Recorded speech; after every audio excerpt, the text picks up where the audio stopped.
Vamos, van llegando gente de a poquito. Esperemos un par de minutitos a ver que se conecte una cantidad más decente de personas.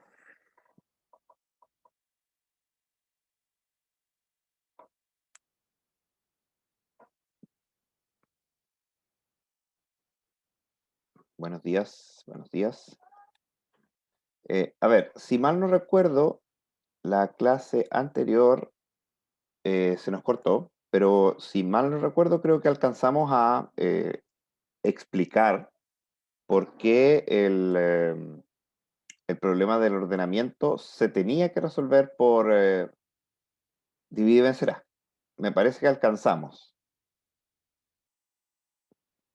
Por lo tanto, hoy día vamos a ver, eh, bueno, cómo se resuelve un problema, no por qué, sino cómo. La clase anterior vimos por qué, con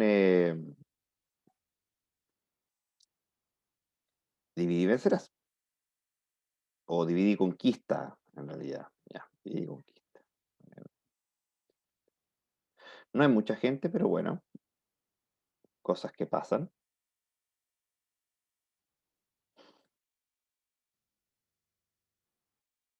Ok.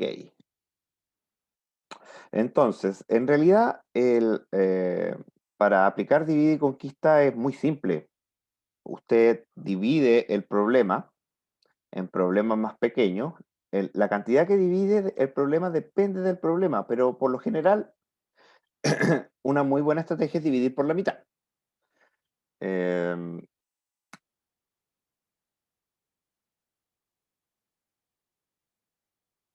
y luego, cuando llega la división hasta la base, que en este caso la base sería un elemento único, en este caso, ya que estamos en el ordenamiento, una única celda. Usted resuelve el problema para una única celda, sea cual sea, y después une los elementos individuales con alguna algoritmo de unión que tenga sentido. Veamos el ejemplo del ordenamiento. Si usted tiene, vamos a poner algo corto, a ver, sí, 1, 10, 7, 8, 3 y 5. Ahí tenemos un arreglo pequeñito y vamos a trabajar con él.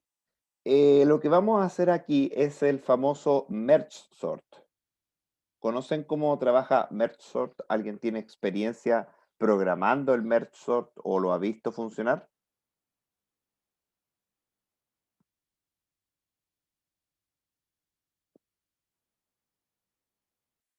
¿No? Usted parte por la mitad el arreglo.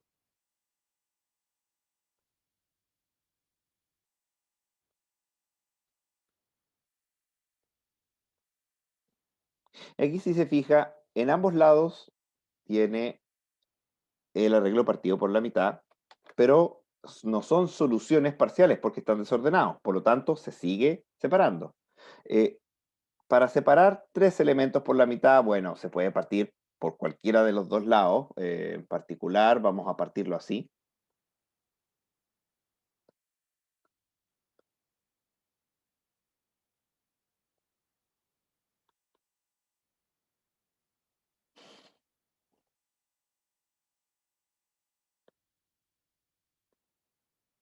y finalmente separamos estos en dos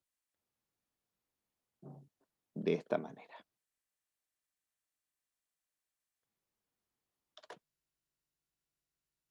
Una vez que están todos separados, ahora sí tenemos puras soluciones parciales, porque todos estos arreglos están ordenados por definición. Ahora tenemos que convertir hacia arriba con lo que se llama el algoritmo de mezcla para que todo quede ordenado. En este caso, este está ordenado, no hay ningún problema. Este está ordenado. Y necesitamos ordenar aquí arriba. ¿Cómo se hace? Para ordenar para arriba, creamos un arreglo auxiliar Y lo que hacemos es poner un índice aquí y un índice aquí. Y nos preguntamos, ¿cuál es más chico? ¿Es más chico 10 o es más chico 7? Obviamente, no les voy a preguntar algo tan básico, 7 es más pequeño, así que ponemos el 7 aquí y luego nos queda solamente el 10 y ponemos el 10 acá. Y esta es una solución parcial que copiamos acá arriba.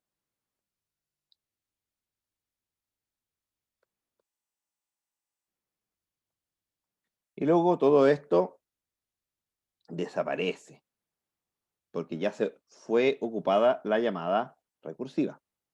Este está listo, este está listo, este está listo, y ahora tenemos que de nuevo para arriba.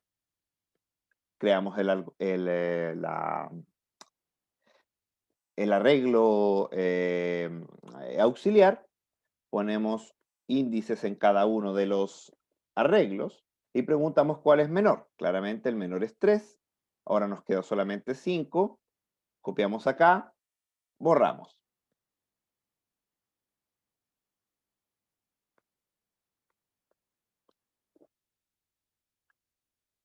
Luego, para algo un poquito más complejo,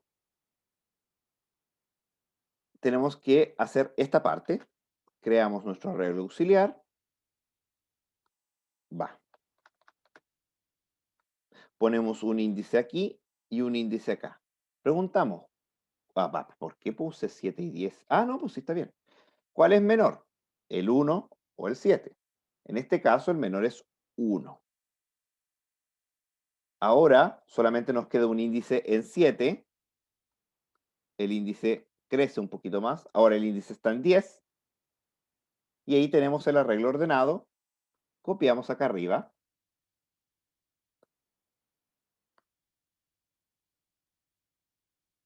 Y borramos lo que ya ocupamos. Ahora pasa lo mismo acá. Creamos nuestro arreglo auxiliar de tamaño 3. Ponemos uno aquí, uno acá.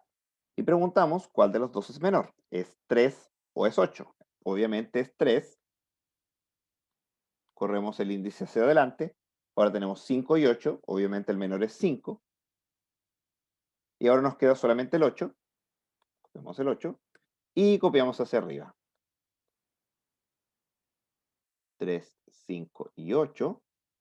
Y obviamente ya toda esta memoria ya la usamos, así que se va. Luego queremos mezclar hacia arriba. Creamos nuestro arreglo auxiliar de tamaño 6. Y ponemos un índice acá y un índice acá. Preguntamos, ¿cuál es más chico? ¿1 o 3? Es 1. Corremos el índice. ¿Cuál es más chico? ¿3 o 7? Es 3. Corremos el índice. El más chico entre 5 y 7 es 5. Corremos el índice. El más chico entre 7 y 8 es 7. Corremos el índice. El más chico entre 8 y 10 es 8. Ahora, perdón, es 8. Ahora nos queda solamente el 10. Terminamos. Copiamos.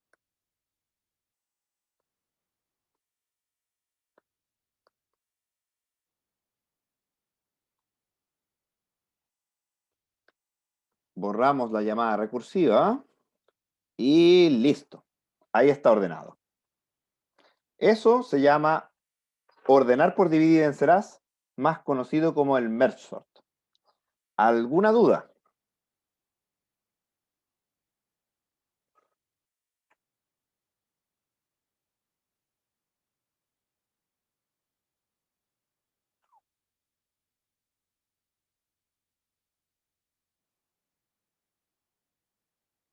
¿No? Mire, el merge sort en realidad es bastante simple, ¿es cierto? Eh, en la lista de reproducción de YouTube hay un video para divide y conquista o divide y vencerás, que es un poquito más complejo, que es el problema de los pares de puntos más cercanos. Ese es bastante entretenido, el problema, no el video, porque el video es fome. Pero igual le recomiendo encarecidamente que lo vea para tener otro ejemplo. Otro ejemplo también que hay es la multiplicación de matrices por divide y vencerás. Pero ese es un poco más complejo. Pero sí, vea por favor ese ejemplo para, por lo menos para el certamen, para que tengamos alguna otra idea de dividir y vencerás. Pero en general es esto. Usted divide el problema en cuántos puntos sea necesario y luego cuando llegue a la base los va mezclando hacia arriba dependiendo del algoritmo cuando tenga sentido. Recapitulemos entonces. Tenemos subestructura optimal. Cuando la respuesta es sí, nosotros tenemos la matroide y cuando la respuesta es sí, ocupamos voraz, que es el más rápido de todos.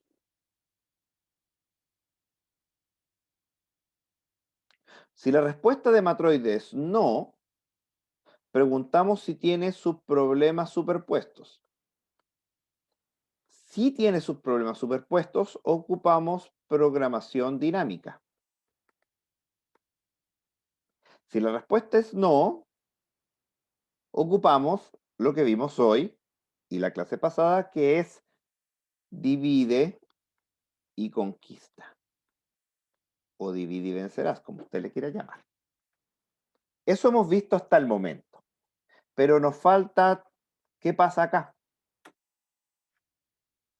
En el caso en que el problema no tenga subestructura optimal, lo que nosotros ocupamos se llama backtracking.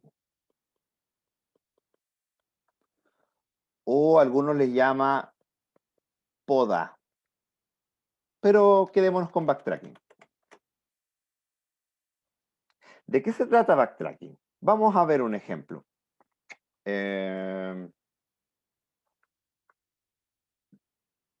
¿Conocen el sudoku? Sí. El sudoku es un problema de un tablero de 9×9 donde cada subtablero de 3×3, lo voy a marcar con rojo, cada subtablero de 3×3 debe tener los números del 1 al 9. Cada línea recta y cada línea recta horizontal y cada línea recta vertical tienen que tener números del 1 al 9, con la condición de que ni en el cuadrado de 3×3 que está dibujado, ni en ninguna recta pueden repetirse números. Porque obviamente tiene que cumplir la condición. Pues basta simplemente lo que dije. Tienen que estar los números del 1 al 9 en cada línea horizontal, cada línea vertical y en cada subcuadrado de 3×3. Pregunta. ¿Este problema tiene subestructura optimal?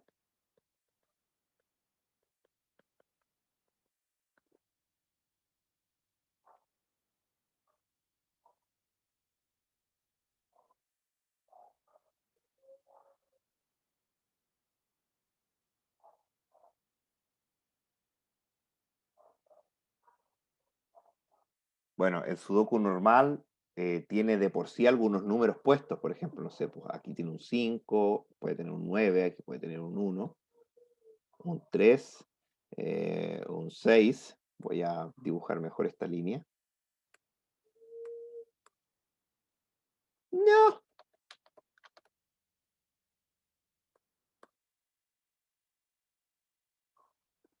Y no sé, quizá tenga que poner un número más, no sé, ya, otro 1 acá. Listo. ¿Tiene este problema subestructura optimal?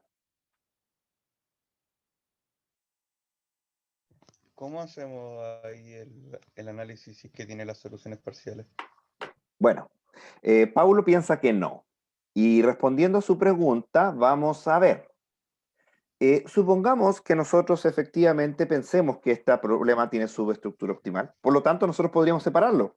Entonces yo agarro esto, este parte de 3×3, y digo que para esta ¿Cuál es una solución óptima? 1, 2, 3, 4, 5, 6, 7, 8 y 9. Esa es la solución óptima de un cuadrado de 3 por 3, po. Ah, claro, pero no con los otros tampoco. Pero hay un problema. Claro, una regla. No tiene subestructura optimal porque la solución óptima completa no tiene las soluciones óptimas de todas las más chicas. Así de simple. Claro, tiene una solución, pero no es necesariamente la óptima. O tiene una de las óptimas, pero no todas las óptimas sirven. O sea, no es la óptima. Esa es la contradicción. Esa es la contradicción. Ujú. Ya, ¿se entiende por qué no tiene subestructura optimal? ¿Sí? Sí. Ya, perfecto. Como no tiene subestructura optimal, como la respuesta es no, entonces nosotros tenemos que resolver el problema por backtracking. Listo. Ahora, ¿qué significa backtracking? Backtracking no es el gran problema de mostrar si un problema se puede demostrar, se puede trabajar o no por backtracking. Como ustedes ven, la demostración fue bastante rápida. Lo interesante de backtracking es programarlo. Backtracking, en realidad, es un algoritmo bien simple. Si usted hace backtracking de una solución C, usted tiene que, primero, ver si la solución C es rechazada. Si es rechazada, entonces usted lo que hace es un return. Si la función C es aceptada, usted lo que hace es un output.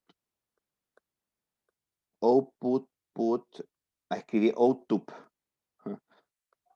Output.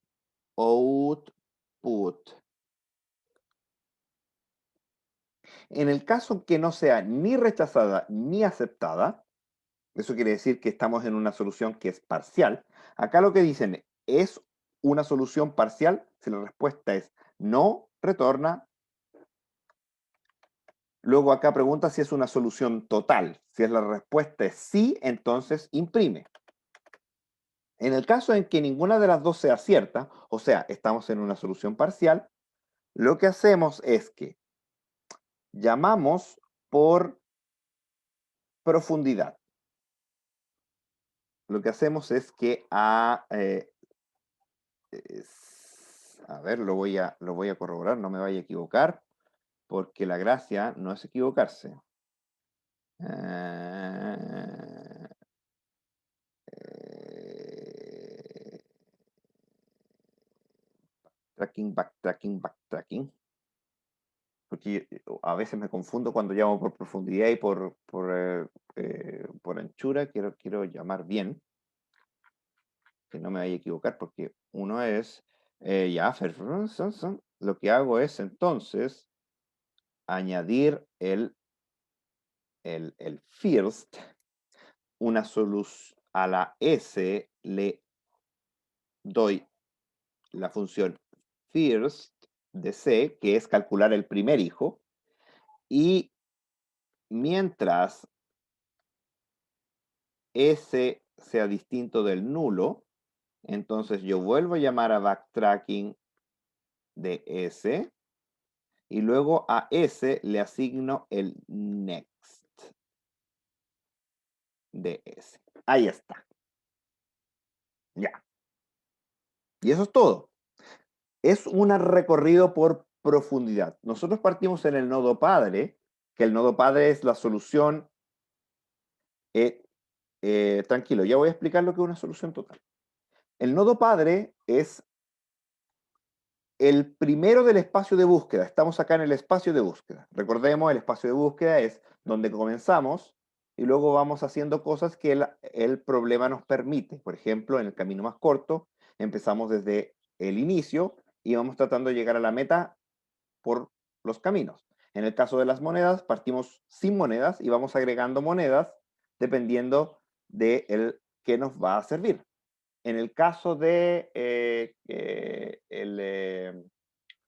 del ordenamiento, lo que vamos haciendo es desglosando desde el desordenado, el arreglo desordenado. En este caso, sería, bueno, después les pregunto, pero sí. Y lo que vamos haciendo es sacando los hijos en el espacio de búsqueda. Y luego los hijos tienen los hijos. Pero una vez que uno de los hijos nos damos cuenta que no es una solución parcial, cortamos esa rama y vamos por la siguiente. Vamos a ver con este ejemplo en particular. Ya vamos a ir viendo lo que es la solución total es la solución al problema. Esa es una solución total. Ya, entonces, pregunta. ¿Cuál sería el nodo padre del espacio de búsqueda de este problema en particular? ¿Desde dónde comenzamos a resolver el problema?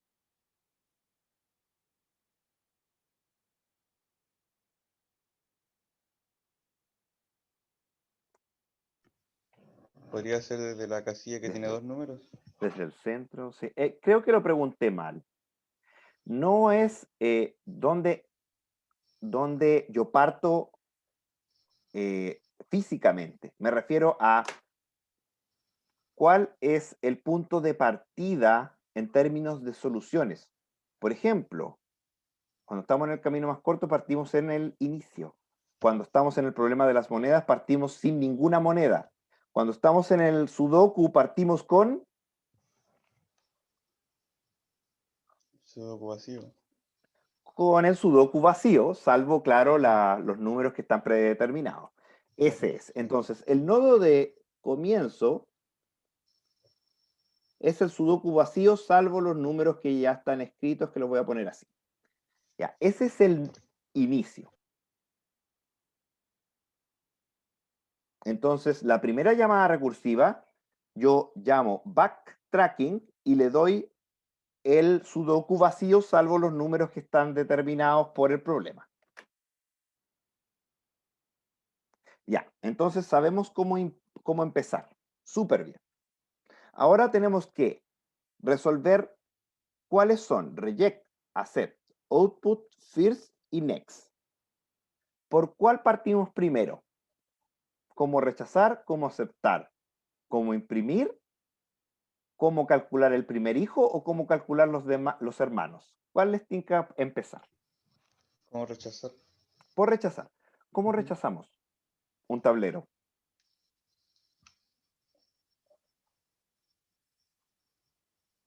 ¿Cómo sabemos que un tablero está malo? Cuando los números topan entre sí, entre columnas. Para programarlo, sí, lo tenemos que programar. Prefiero que podamos ver efectivamente partir por first y next, para que después se den cuenta de que programarlo no es tan difícil. ¿Ya? ¿Cómo calculamos el primer hijo? ¿Cuál sería el primer hijo?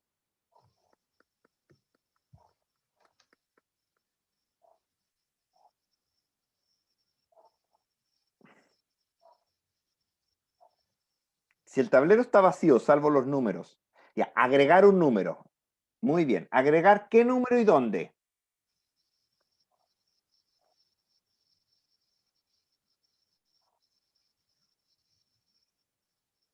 Tenemos que definirlo.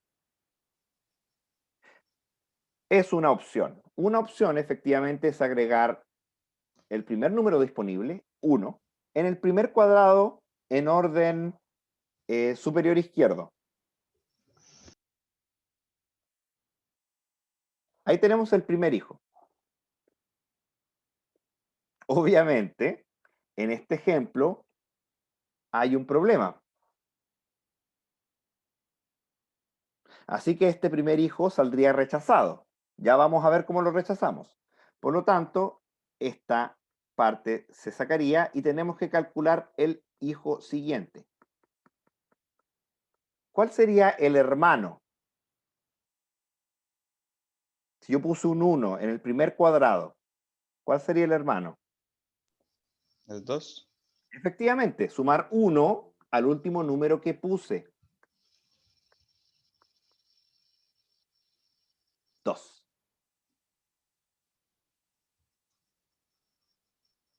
Muy bien. Eso es. Ahora fíjese, pregunta, sí, esto es para que me digan si lo programaron bien. El primer hijo de este de aquí, ¿cuál es?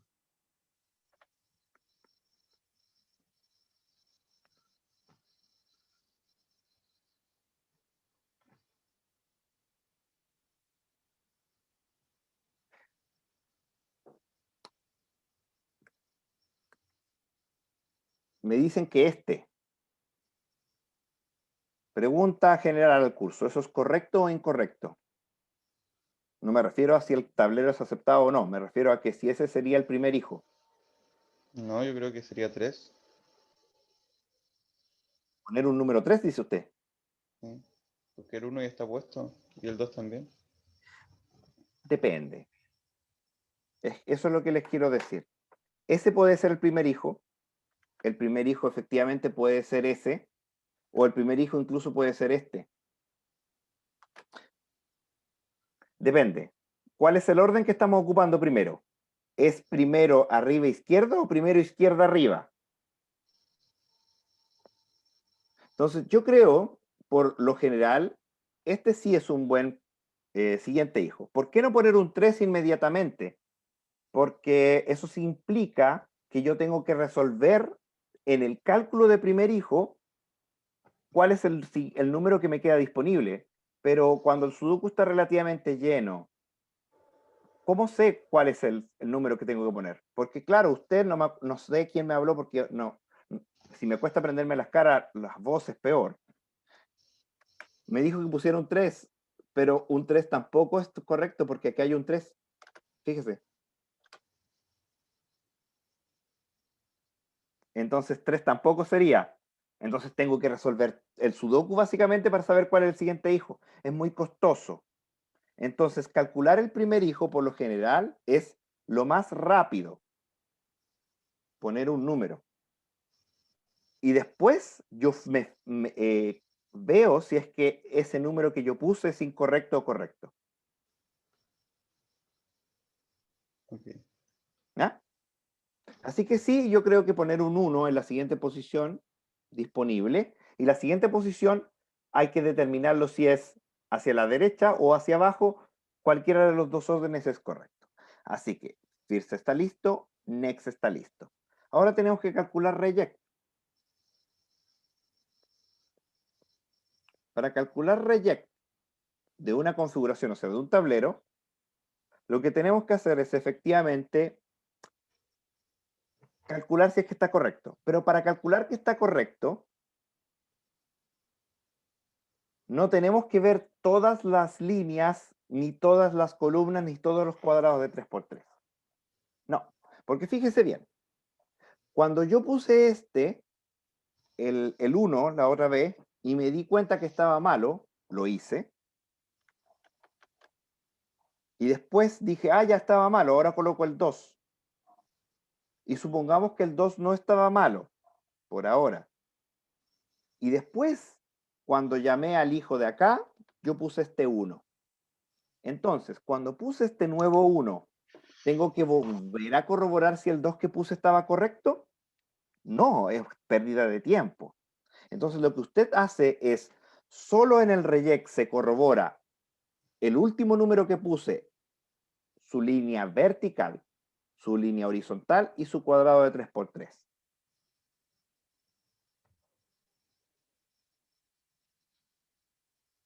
Así que es eso nomás. El último número que puse, entonces, supongamos que entonces la configuración C está dada por el tablero, que es una matriz, y la última posición que yo puse, que es la posición IJ. Y el tablero lo voy a llamar matriz A. Entonces, lo que hago es, si, bueno, obviamente tengo que hacer un for.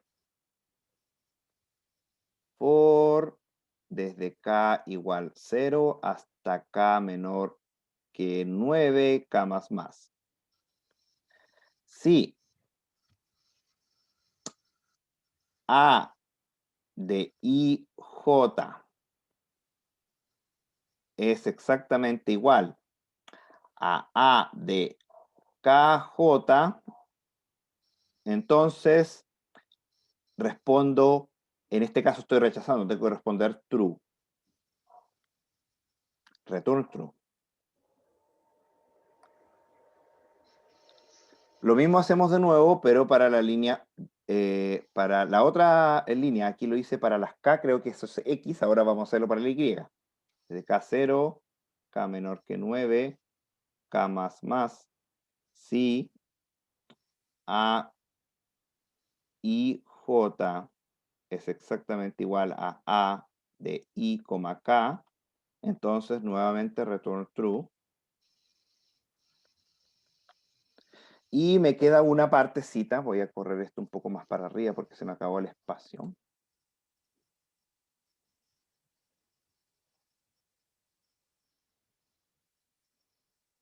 Tengo que corroborarlo en el cuadrado de 3×3, y eso lo que hago es,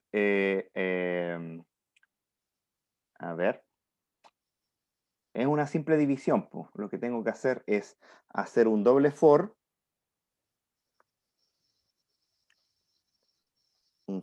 desde K, ¿desde dónde? Tengo que partir, fíjese, estoy acá en la posición X igual 2, Y igual 0. Entonces, tengo que corroborar 0, 1, 2, o sea, este. O sea, es un for desde 0 hasta 3 en ambas cosas. Por lo tanto, ¿desde dónde parto? Yo parto desde la posición I dividido 3, porque 2 dividido 3 es 0. Y llego, y en el caso, perdón, I dividido 3 multiplicado por 3. Ahí sí. Porque, por ejemplo, supongamos que estamos en la posición 5, aquí. Si estoy ahí, yo lo que quiero en la línea horizontal es ir desde la posición 3, perdón, 0, 1, 2, 3, esta es la posición 4, perdón, 4. Quiero ir desde las 3 a las 5. Entonces, ¿cómo calculo 3? Lo que hago es 4 dividido por 3, que eso computacionalmente es 1, lo multiplico por 3, 3. Y voy hasta K igual menor que I dividido por 3 más 1 por 3. Y entonces ahí voy en 4, lo divido por 3 es 1, le sumo 1, 2, 2 por 3, 6. O sea, llego hasta 5. Y ahí K más. Y en el otro for de L, hago lo mismo, pero con J. J dividido por 3, multiplicado por 3, bla, bla, bla, bla, bla. Y de nuevo corroboro si es que efectivamente hay alguna igualdad. Obviamente aquí tengo que excluir, en este if, me tengo que fijar que tengo que excluir la posición actual. O sea, si son iguales, y además debía haber puesto acá, para ser bien estricto, and a la vez, y es, no, y, perdón, esto es y, claro, y es distinto de j, porque si no, AIJ va a ser igual a AIJ. Okay. ¿Alguna duda? ¿No, profe? Simplemente lo que hago es ver si en la línea horizontal hay uno igual, si en la línea vertical hay uno igual, y si en el cuadrado de 3×3 hay uno igual, y el cuadrado de 3×3 lo hago dividiendo, para saber en qué cuadrado de 3×3 estoy. Y obviamente tengo que siempre decir, ojo, cuando corrobore mi misma posición, no lo corrobore, porque obviamente yo voy a ser igual a mí mismo. Y con eso rechazo. Si es que hay una igual, retorno true. Y en caso en que todos los for falle, aquí me faltó espacio, acá abajo pongo return false. Entonces ese sería el reject. ¿Cuál sería el último que nos falta? ¿Cuál sería el accept? Recuerde, el accept significa solución total. O sea, la solución al problema.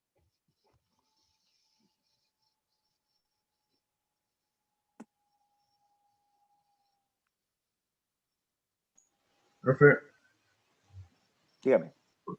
¿podría repetir el reyes?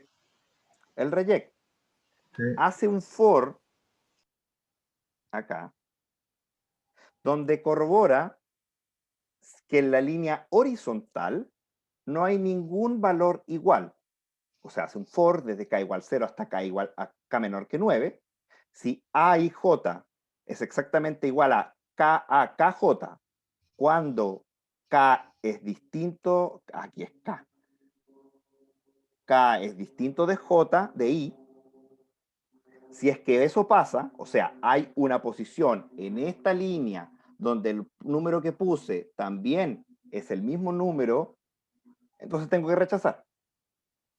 Eso lo hago en la línea horizontal, también lo hago en la línea vertical y también lo hago en el cuadrado de 3×3.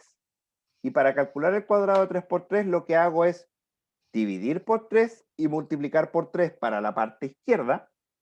Por ejemplo, si estoy en la posición 4, cuando divido por 3 me da 1 y lo multiplico por 3 me da 3. Y para la parte derecha, el límite derecho, lo que hago es dividir por 3 y multiplico, digo, sumo 1 y luego multiplico por 3. Por ejemplo, si estoy en la posición 4, divido por 3 me da 1, le sumo 1 nos da 2. 2 por 3 son 6 y 6 es el límite derecho, porque yo voy desde 3 hasta 5. Y eso lo hago tanto para la I como para la J. Y compruebo en el cuadrado de 3×3 si es que hay alguna repetición. Si es que existe la repetición, entonces digo rechazado. Retorno true. Eso es el rechazo. ¿Cómo acepto?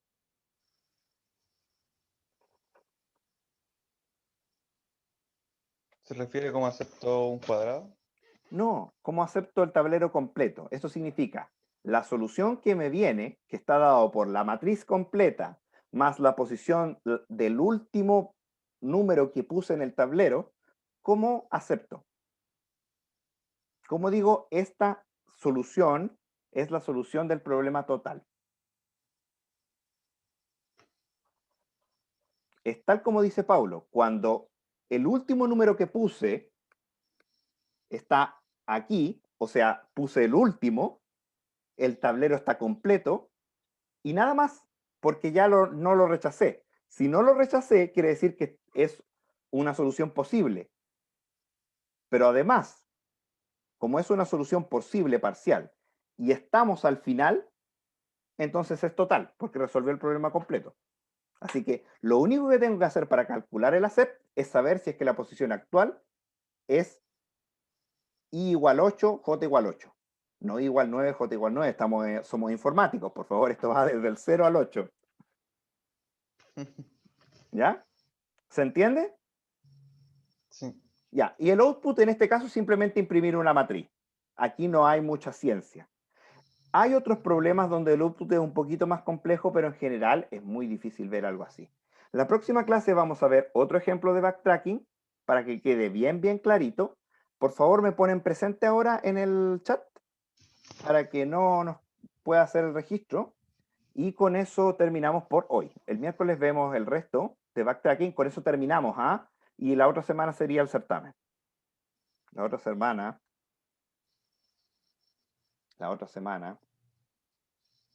el 7 y ¿El el 8 7? es feriado, así que tendría que ser el 9.